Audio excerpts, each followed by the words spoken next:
अस्सलाम वालेकुम स्टूडेंट्स। अब हम एक नया क्वेश्चन सेलेक्ट कर चुके हैं। This is June 2010 variant 32।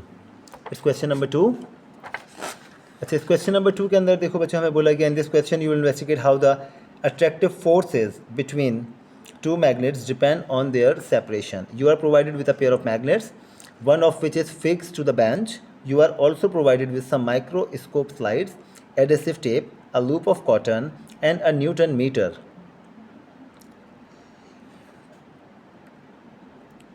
You also have access to a micrometer screw gauge. Place the loop of cotton around the magnet that is not fixed, as shown in figure 2.1.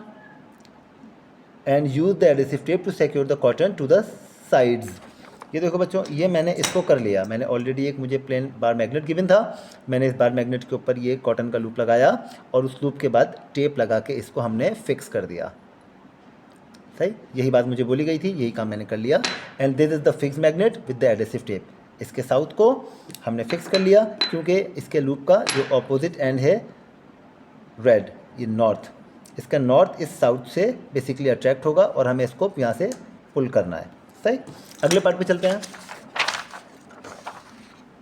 Place the magnet with the loop of cotton end to end with the fix magnet so that they are attracting as shown in figure 2.2। ये हमने इसको रख के छोड़ दिया। अच्छा student, इसको जरा हम अगला वाला पार्ट भी देख लेते हैं इसका। सी, इस पार्ट में मुझे कहा जा रहा है कि use the newton meter, measure the maximum force F required to pull the magnets apart as shown in figure 2.3। Newton meter को पुल करना है और हमें फोर्स मेजर करना है इनको रिमूव करने के लिए। एफ हम जानते हैं कि हम एक दफ़ा फोर्स कैलकुलेट नहीं करेंगे, हम एक दफ़ा फोर्स 1 लेंगे इन न्यूटन, हम एक दफ़ा फोर्स 2 लेंगे इन न्यूटन, और इन दोनों का एवरेज निकाल के फोर्स यहाँ पे कैलकुलेट कर लेते हैं। अच्छा जनाब, दिस इज़ न्यूटन मीटर। आप इसको देखिएगा ज़रा गौर से। इस न्यूटन मीटर का स्केल प्रोवाइडेड है। सी, इट इज़ 0, 0.5, 1, 1.5, 2।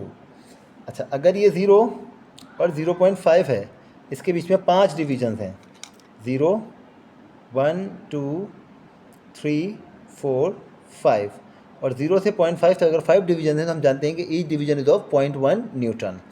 ओके, ये इसका पॉइंटर है। देखिएगा बच्चों, काम कैसे करता है। आप इसे पुल करोगे तो ये पॉइंटर इसका नीचे जाएगा। अब इस पॉइंटर को मैं आपको दिखाना चाहूँगा कि इस वक्त 0 पे है, 0.1, 0.2, 0.3, 0.4, 0.5, इस तरीके से इसका पॉइंटर वर्क कर रहा है। मैं नीचे वाइट बैकग्राउंड रख देता हूँ ताकि थोड़ा आपको ज़्यादा अच्छे से नज़र आ सके। पॉइंटर को देखिएगा, 0, 0.1, 0.2, 0.3, 0.4, 0.5, इस तरीके से ये पॉइंटर इसका रीच किया जाएगा। अच्छा, अब हमें इसे पुल करना है। मैंने इस लूप के अंदर इस हुक को सेट किया लाइक दिस, और अब मैं यहाँ से इसके पॉइंटर को रीच करूँगा। जैसे ही ये डिटैच होगा हम इसको रीच कर लेंगे। अब मैं इसे पुल कर रहा हूँ। 0, 0.1, 0.2, 0.3, 0.4, 0.5, 0.6, 0.7, 0.8, 0.9, 1। ये 0.9 और 1 के बीच में डिटैच हो गया, लिहाजा मैं पहली फोर्स लिख रहा हूँ 0.9 न्यूटन, 0.9 न्यूटन। अब मैं इसको दोबारा से रिपीट कर लेता हूँ। हमने दोबारा से इन्हें अलाइन किया और वापस से न्यूटन मीटर को पुल करते हैं। 0.1, 0.2, 0.3, 0.4, 0.5, 0.6, 0.7, 0.8, 0.9, 1, और इस दफ़ा ये अप्रॉक्सीमेटली 1 तक पहुंच चुका था। तो मैं इसका दूसरा फोर्स लिखता हूं 1.0 न्यूटन। यहाँ पे हम इसका एवरेज ले लेते हैं, 0.9 प्लस 1.0 रिजल्ट इज 0.95। न्यूटन। ये हमने एवरेज फोर्स कैलकुलेट कर लिया। Explain why this difficult to determine the force accurately.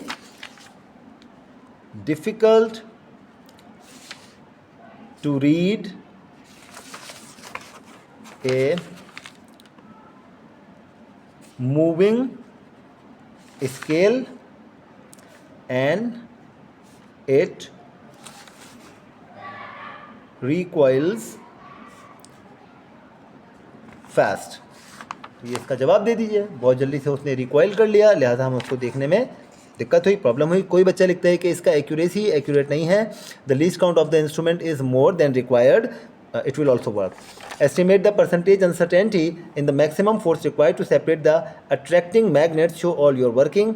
ऐसी सूरत में जब आप परसेंटेज अनसर्टेनिटी निकालेंगे, आपके पास जब दो वैल्यूज़ होंगी, आपने क्या करना है, इन दोनों का रेंज कैलकुलेट करना है, डिफरेंस कैलकुलेट करना है। 1.0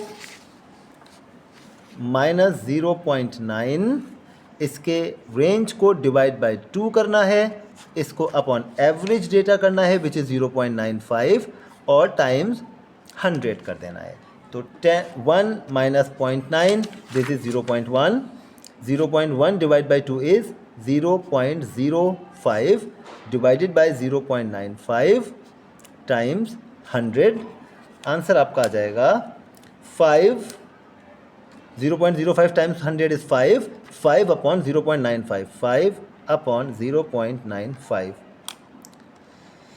5.3 अनसर्टेनिटी, 5.3% हमारे पास इसका परसेंटेज अनसर्टेनिटी आ गया। Using a micrometer screw gauge measure the total thickness T of the microscopic slides as shown. अब हम इसका थिकनेस ले लेते हैं। थिकनेस 1 लूँगा मिलीमीटर में, थिकनेस 2 लूँगा और इनका एवरेज बना लूँगा, थिकनेस 1 थिकनेस 2। हमारी वर्नियर कैलिपर्स वाली वीडियो के अंदर लिखा हुआ है कि किस तरीके से हम वर्नियर कैलिपर स्क्रू गॉज को यूज़ करते हैं। पहले हम इसे ज़ीरो एरर चेक कर लेते हैं। There is no zero error in it. 0 और -1 के बीच में है, तो इसके अंदर कोई ज़ीरो एरर नहीं है। हमने इसे यहाँ पे रखा, इसे ओपन किया।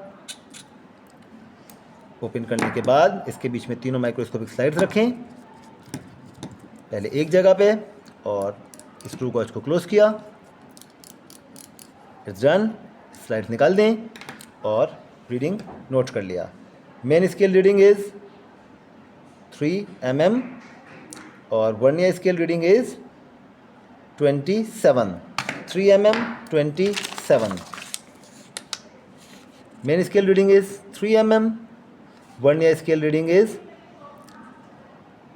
27 मल्टीप्लाई बाय 0.01 और इन दोनों को ऐड कर देंगे। 27 multiply by 0.01 it is 0.27। 27 times 0.01 it's 0.27 plus 3, so the result is 3.27। एक रीडिंग आया है मेरे पास 3.27 मिलीमीटर, 3 स्लाइड्स का थिकनेस। अब इसको वापस से रिपीट कर लेते हैं। मैंने दूसरी जगह से स्लाइड्स को रखा और फिर से क्लोज किया।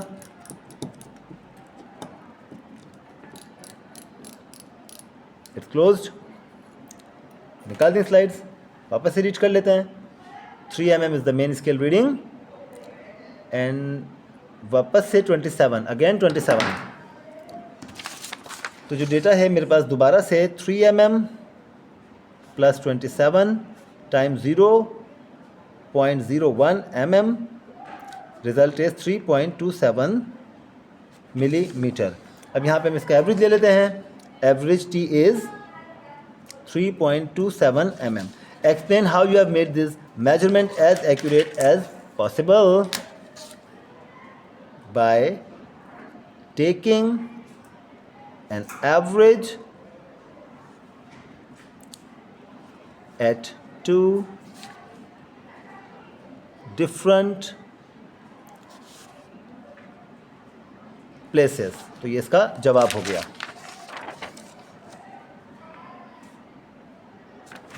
अगले पार्ट पे आते हैं।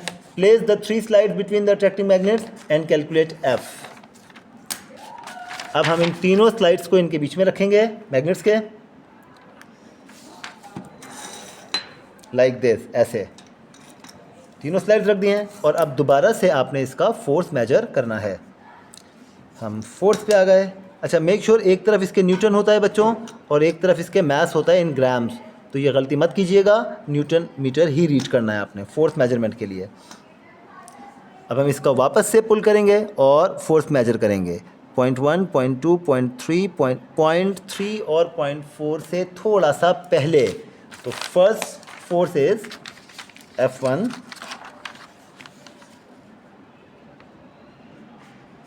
0.3 Newton.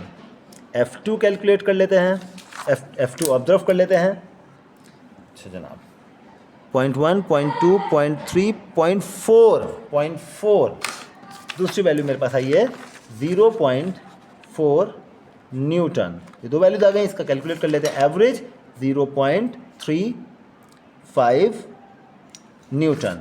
Repeat C1 and C3 for a single slide place between the attracting magnets. Thickness measure करनी है या कैलकुलेट करनी है, बेहतर है कि मेरे पास ऑप्शन है, लेकिन उन्होंने बोला रिपीट C1 को रिपीट करना है। वापस से एक सिंगल का थिकनेस ऑब्जर्व कर लेते हैं।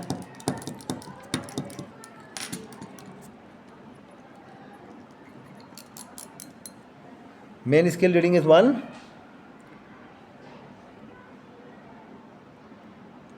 main scale is 1 and the vernier scale reading is 7. Circular scale reading is 7.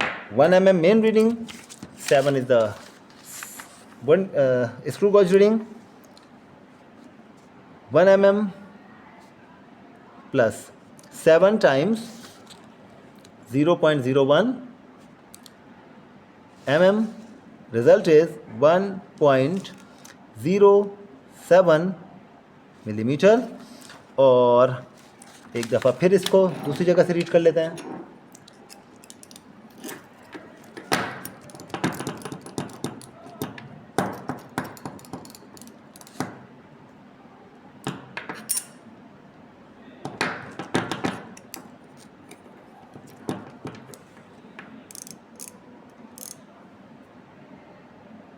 One millimetre main scale reading है बच्चों इसकी।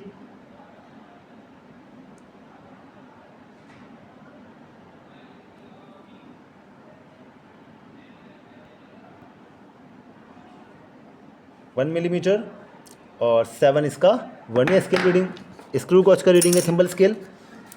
तो वापस से वही रीडिंग आया है 1 mm plus 7 times 0.01 mm, result is 1.07 millimetre. Average thickness is 1.07 millimetre. इसका फोर्स कैलकुलेट कर लेते हैं। F1 in Newton, F2 in Newton. Now what we are going to do, we'll just place a single slide between the magnets and we'll observe the force needed. 0.1, 0.2, 0.3, 0.4, 0.5, 0.6, 0.7, 0.8, 0.8 Newton. मैंने इसे reach किया 0.8 Newton. अब एक दफ़ा फिर इसको reach कर लेते हैं।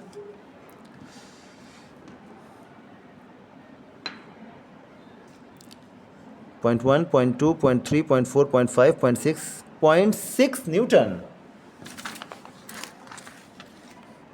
0.6 न्यूटन। 0.6 और 0.8 का एवरेज 0.70 न्यूटन। ये हमने निकाल लिया। हमारा वर्किंग यहाँ पे कंप्लीट हो चुका है।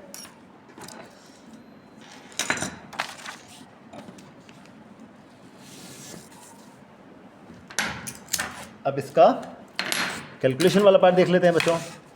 It is suggested that F and T are related by the equation where K is the constant. F and T, K को सब्जेक्ट बनाते हैं। K is equals to F times T। आपके पास दो सेट मौजूद हैं, पहले K1 निकालेंगे और फिर K2 निकालेंगे। K1 के लिए F और T, एक F और T का ये रिलेशन है आपके पास। इस थिकनेस पे ये फोर्स रिक्वायर्ड था, सो 0.7 टाइम्स 1.07, रिजल्ट इज 0.749, 0.749 9। बिल्कुल इसी तरीके से एक आपके पास 0.354 था, where the thickness was 0.35, thickness was 3.27। तो हम सिंपल यहाँ पे 3.27 थिकनेस को मल्टीप्लाई कर देंगे 0.35 न्यूटन से, 0.35 न्यूटन। Result is 1.14, 1.14। अब मुझे कहा जा रहा है कि आप सजेस्टेड रिलेशनशिप को सपोर्ट करते हैं या नहीं करते। हमने क्या करना है, के लार्जर माइनस के स्मॉलर डिवाइडेड बाय के लार्जर मल्टीप्लाई बाय 100, और देखते हैं कि if it is lesser than और इक्वल टू 10, सो के larger is 1.14 minus k smaller is 0.749. Answer divided by k larger 1.14 times 100. It is 34.29. 34.3%। ऐसी सूरत में आप बोलेंगे and the percentage difference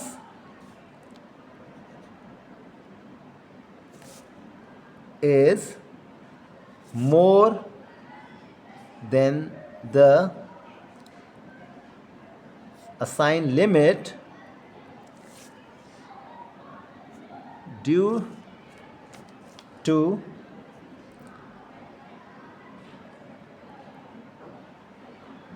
errors। चाहे तो इस पार्ट को लिखें या चाहे तो ना लिखें। My observations do not support, you have generated a verdict, my observation they do not support. अब इसके बाद लास्ट वाला पार्ट है 4 सोर्सेज, 4 लिमिटेशंस, 4 इम्प्रूवमेंट्स। ये वाला पार्ट आप बहुत अच्छे से जानते हैं कि इसमें हमें क्या क्या चीज़ें लिखनी है। पहला पार्ट में आमतौर पे बच्चों को बता चुका हूँ। Take 2 sets of readings are not enough to draw a valid conclusion, उसी का इम्प्रूवमेंट है take more sets of readings, compare the constants, graph plotting. उसके बाद आप इसके बाद दूसरा रीड लिख सकते हैं कि difficult to read a moving scale that may lead to a false reading of force. उसके लिए आप इम्प्रूवमेंट में क्या लिख सकते हैं कि use of a video camera and slow motion with a slow motion option so that we can read the Newton meter accurately। उसके बाद आप इसके अंदर एक तीसरा ऑप्शन ये लिख सकते हैं कि when you are pulling the Newton meter there is no surety that the meter is aligned with the magnets। ऐसा भी हो सकता है कि आपने मैग्नेट को ऐसे रखा हो और न्यूटन मीटर आपने ऐसे अलाइन ना किया हो, तो इसके अंदर एक डिफरेंट इफेक्ट जनरेट हो जाएगा, that is you called vector effect. उसकी वजह से भी फोर्स इनएप्रोप्रिएट होगा। तो आप बोल सकते हैं कि no reference to pull the newton meter in a straight line. उसका इम्प्रूवमेंट क्या हो सकता है, यूज़ चैनल, लाइक एक चैनल आता है प्लास्टिक मेड, उस चैनल के अंदर आप न्यूटन मीटर को पुल करें ताकि वो स्ट्रेट रहे। Like setup all the 3 things, magnets and newton meter in a channel, in a fixed channel, तो उसके अंदर आसानी हो जाएगी। एक चीज़ और हम ये समझ सकते हैं बच्चों कि जब आप इस मैग्नेट को पुल कर रहे हैं तो इसके अंदर फ्रिक्शन भी जनरेट हो रहा है, इसके अंदर एक फ्रिक्शन जनरेट हो रहा है इस टेबल टॉप की वजह से। लिहाजा हम ये कह सकते हैं कि the whole experiment can be done on less rough surface, like kind of glass के ऊपर परफॉर्म किया जा सकता है। तो ये मैं आपको चीज़ें बता चुका हूँ। 2 सेट्स ऑफ रीडिंग, इसको एक्सप्लेन भी कर चुका हूँ, इसको प्रॉपर कंप्लीट कर लीजिएगा। दूसरा बता चुका हूँ कि फास्ट मूविंग स्केल, तीसरा बता चुका हूँ फ्रिक्शन, इसके अलावा एक बता चुका हूँ अलाइनमेंट। इन 4 एरर्स के ऊपर बात की जा सकती है और इसके अलावा भी डिफरेंट एरर अगर कोई वैलिड हो उसे भी कंसिडर किया जाएगा। टेक केयर, अपना बहुत ख्याल रखिएगा। अस्सलाम वालेकुम।